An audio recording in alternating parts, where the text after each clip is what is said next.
अयोध्या का विशाल साम्राज्य, भरा हुआ राजकोष, गुणी मंत्री, वफादार प्रजा के साथ ही राजा ऋषभदेव के पास अपना भरा पूरा परिवार भी था।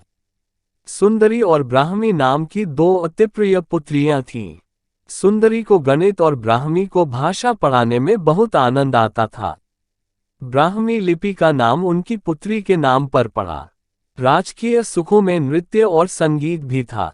ऋषभदेव इससे वंचित हों, ऐसा कैसे हो सकता था।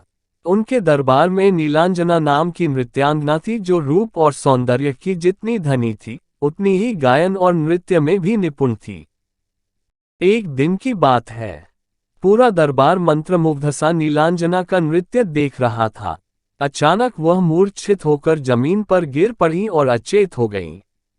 हालांकि कुछ ही क्षणों में उसके अंदर चेतना लौट आई और वह फिर से नृत्य करने लगी।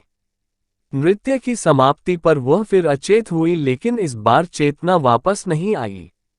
मृत्यु के इस दृश्य का ऋषभदेव के मन पर गहरा असर हुआ।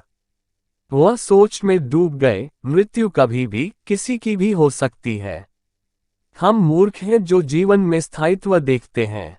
यदि जीवन का सच यही है तो इस सच को जानना होगा, लेकिन इसके लिए पहले राजकीय दायित्व से मुक्ति पानी होगी। उन्होंने राजपाट बच्चों को सौंपा, सिर मुंडवाया और सन्यासी भेष में जंगल की तरफ चल पड़े। वहां लंबी तपस्या से ज्ञान प्राप्त किया और फिर लोगों को जीवन और मृत्यु का रहस्य समझाने में लग गए। आगे चलकर जीवन संबंधी उनके उपदेशों को आदि पुराण नामक ग्रंथ में संकलित किया गया, जिसे आज भी जैन मुनियों द्वारा जैन समाज में पहुंचाया जाता है। आज भी मृत्यु और मौत में ऋषभदेव जैसा वैराग्य हमें आता तो है, लेकिन दृढ़ इच्छाशक्ति के अभाव में हम वापस सांसारिक वृत्तियों में लीन हो जाते हैं।